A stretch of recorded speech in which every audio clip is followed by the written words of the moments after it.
Hello friends, Windows 11 की series में आपका स्वागत है। पिछले सेशन में हमने जानकारी ली थी किस प्रकार से हम किसी फोल्डर को कट, कॉपी, पेस्ट, डिलीट या हाइड कर सकते हैं। इस सेशन में हम फाइल एक्सप्लोरर को ही कंटिन्यू करते हैं, जिसमें अगर आप देखें हमारे पास फिर से डी ड्राइव ओपन है और नीचे की तरफ यहाँ पे 3 फोल्डर मेरे पास अवेलेबल हैं। यहाँ मेरे पास सॉर्ट कमांड है। सॉर्ट कमांड से मैं नेम वाइज सॉर्ट कर सकता हूँ। जिस डेट को मैंने मॉडिफाइड किया था उसके अकॉर्डिंग सॉर्ट कर सकता हूँ डेटा को या फोल्डर्स को।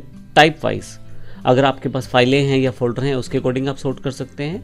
और इसके अलावा आप साइज वाइज, ऑथर वाइज या टैग वाइज, टाइटल वाइज भी आप सॉर्ट कर सकते हैं। किस डेट को आपने कौन सी फाइल पहले बनाई है उसके वाइज भी आप सॉर्ट कर सकते हैं। तो अगर मैं इसको यहाँ से डेट क्रिएटेड में क्लिक कर दूँ तो सबसे पहले विंडो 11 का फोल्डर बनाया था, फिर माई डेटा का और फिर इंडिया इज ग्रेट का। आपके पास यहाँ सॉर्ट के साथ साथ यहाँ पे ग्रुप बाय कमांड भी है। तो ग्रुप बाय कमांड के साथ आप डिफ़ॉल्ट फाइलों को अलग अलग सेटअप कर सकते हैं। हालांकि मैं अभी यहाँ पे फिर से बेसिक कमांड की जानकारी देने वाला हूँ। आपके पास व्यू अगला सेक्शन आपके पास अवेलेबल है। व्यू पे अगर आप क्लिक करें तो एक्स्ट्रा लार्ज आइकॉन्स, आपके पास सारे आइकॉन्स बड़े बड़े आ जाएंगे। लार्ज आइकॉन्स सेटअप कर सकते हैं, medium size icons, small icon setup कर सकते हैं, लिस्टिंग कर सकते हैं और इम्पोर्टेंट डिटेल्स। अब डिटेल में देखेंगे तो डेट मॉडिफाइड यहाँ पे दिया हुआ है।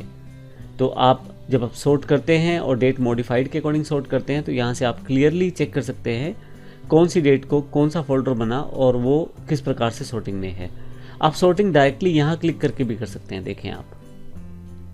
और यहाँ से नेम वाइज सॉर्ट भी कर सकते हैं, टाइप वाइज सॉर्ट कर सकते हैं, साइज वाइज सॉर्ट कर सकते हैं। तो बड़ी आसानी से आप इन चीज़ों को सेटअप कर सकते हैं।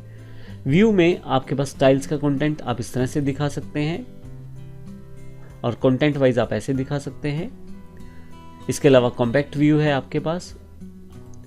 और फिर से मैं यहाँ से इनको स्मॉल आइकॉन्स में रख देता हूँ, लिस्टिंग में रख देता हूँ, जो मेरा डिफ़ॉल्ट व्यू था यहाँ पे दिखाने का। तो इस तरह से डी ड्राइव में जो कंटेंट है उसको मैं, चाहे वो फाइलें हैं या फोल्डर हैं, उनको सॉर्ट और व्यू में कर सकता हूँ।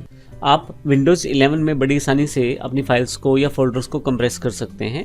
उसके लिए आपको केवल फोल्डर पे क्लिक करना है और यहाँ ऊपर अगर आप यहाँ से सी मोर में जाएं तो आपके पास कंप्रेस टू जिप फाइल का ऑप्शन अवेलेबल है।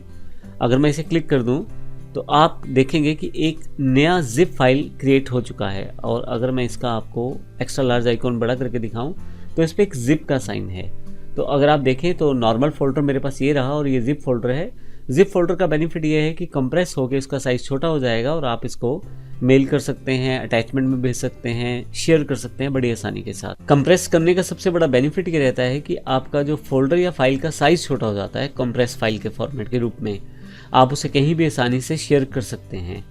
और मान लीजिए मैंने कोई फाइल कंप्रेस कर रखी है, अब नॉर्मल फाइल या फोल्डर को इसको मैं यूज़ कर सकता हूँ। जैसे मान लो यहाँ से मैं इसको कट कर लेता हूँ, इसको डेस्कटॉप पे ले जाके मैं पेस्ट कर देता हूँ।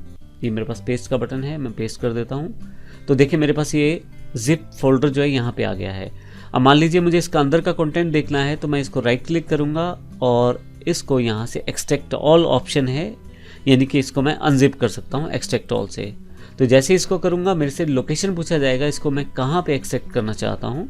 मैं इसको डिफ़ॉल्ट डेस्कटॉप यहाँ पे है ये, वहीं पे इसे एक्सट्रैक्ट करना चाहता हूँ। और ऑप्शन है show extract files when complete, यानी कि जब ये एक्सट्रैक्शन यानी कि इन फाइलों को खोल दे तो क्या वो फाइलें आपको दिखाए या ना दिखाए। तो मैंने चेक कर दिया है कि मुझे फाइलें वो दिखा दे।